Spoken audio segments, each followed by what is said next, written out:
Sábado 22 de febrero del 2025.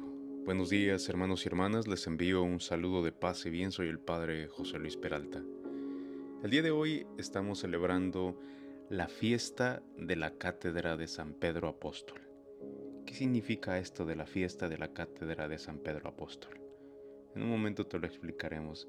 Escuchemos primero el Evangelio de hoy, que está tomado de Mateo capítulo 16, versículos 13 al 19. El Señor esté con ustedes. Lectura del Santo Evangelio según San Mateo. Gloria a ti, Señor Jesús. En aquel tiempo, cuando llegó Jesús a la región de Cesarea de Filipo, hizo esta pregunta a sus discípulos: ¿Quién dice la gente que es el Hijo del Hombre?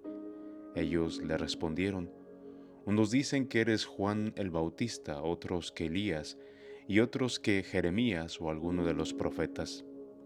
Luego les preguntó: ¿y ustedes quién dicen que soy yo?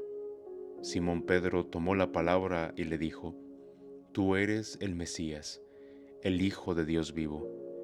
Jesús le dijo entonces: Dichoso tú, Simón, hijo de Juan, porque esto no te lo ha revelado ningún hombre, sino el Padre que está en los cielos. Y yo te digo a ti que tú eres Pedro, y sobre esta piedra edificaré mi iglesia. Los poderes del infierno no prevalecerán sobre ti.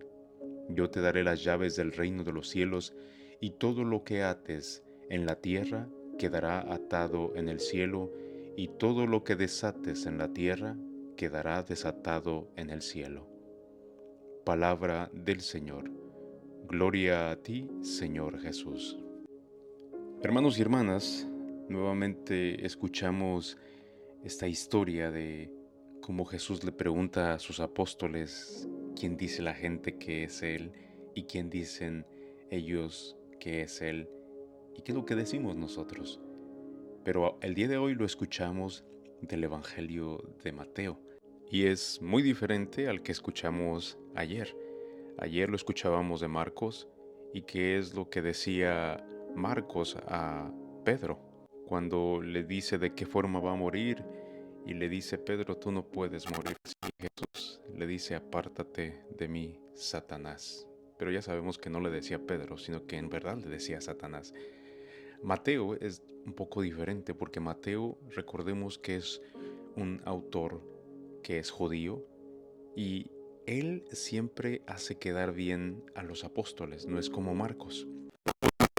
Cuando leemos el Evangelio de Marcos, que de alguna u otra forma los reprende, los regaña, y con Mateo siempre los exalta, siempre los hace quedar bien, como el día de hoy.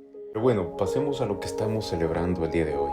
Estamos celebrando la fiesta de la Cátedra de San Pedro. Lo que celebramos el día de hoy es una tradición muy antigua que viene desde el siglo IV, con la que se da gracias a Dios por la misión encomendada al apóstol San Pedro y a lo que son sus sucesores. Entonces la cátedra, literalmente, es la sede fija del obispo, que está puesta en la iglesia madre de una diócesis, que por eso se llama catedral, y es el símbolo de la autoridad del obispo. Cuando vean una silla muy acomodada y muy bonita, esa es la cátedra. También se le llama una sede. El obispo desde ahí da su enseñanza evangélica en cuanto a sucesor de los apóstoles, y el obispo está llamado a conservar y transmitir a la comunidad cristiana ese mensaje de Cristo. Cuando el obispo toma posesión de la iglesia particular que le ha sido encomendada, lleva una mitra y lo que es el báculo pastoral. La mitra es como el gorro alargado y el báculo es como con el que se apoya como para caminar. Y casi siempre lo vamos a ver en los obispos, especialmente en solemnidades. Y cuando el obispo va a enseñar, cuando va a predicar, se sienta en la cátedra con su mitra y con su báculo. Desde esa sede va a guiar como maestro y pastor el camino de los fieles en la fe, en la esperanza y en la caridad. Pero se podrán preguntar, ¿cuál fue por tanto o cuál fue la cátedra de San Pedro? Recordemos que Cristo lo eligió como roca sobre la cual edificaría la iglesia, y esto lo vemos en Mateo capítulo 16, versículo 18. Pedro comenzó su ministerio en Jerusalén después de la ascensión del Señor y de Pentecostés. Entonces se pudiera decir que la primera sede o el primer lugar donde empezó Pedro a trabajar fue en el cenáculo. Desde ahí empezó a construir el reino de Dios una vez que Jesús había ascendido a los cielos. Después de Jerusalén, Pedro se movió a Antioquía, lo que vendría siendo hoy en día Turquía.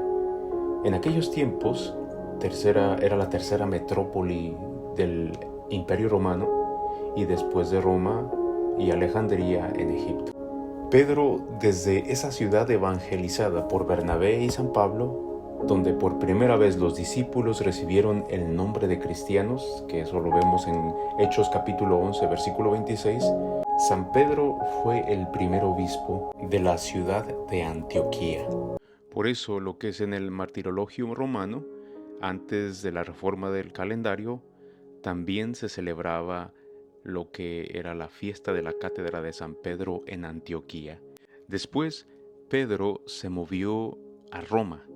Por tanto, tenemos el camino desde Jerusalén, iglesia naciente, hasta Antioquía, primer centro de la iglesia procedente de los paganos y todavía unido con la iglesia proveniente de los judíos. Luego Pedro se dirigió a Roma, centro del imperio, símbolo del Orbis, o lo que era el símbolo de la tierra, donde concluyó con el martirio de su vida al servicio del Evangelio. Por eso, la sede de Roma, que había recibido el mayor honor, recogió también el oficio encomendado por Cristo a Pedro de estar al servicio de todas las iglesias particulares para la edificación y la unidad de todos los pueblos de Dios. Y por eso Roma fue reconocida como la sede también en la que estuvo Pedro. Pedro también fue obispo de Roma. Y esto lo atestiguan los padres más antiguos de la iglesia, los padres de la iglesia, como por ejemplo San Irineo, obispo de León, pero que venía de Asia Menor, el cual en su tratado contra las herejías describe la iglesia de Roma como la más grande y la más antigua y la más conocida por todos, que la fundaron y que la establecieron los más gloriosos apóstoles, Pedro y Pablo, y añade, con esta iglesia, a causa de su origen más excelente, debe necesariamente estar de acuerdo toda la iglesia, es decir, los fieles de todas partes. A su vez, un poco más tarde, Tertuliano afirma, también es un padre de la iglesia, cuán feliz es esta iglesia de Roma. Fueron los apóstoles mismos quienes derramaron en ella juntamente su sangre y toda la doctrina.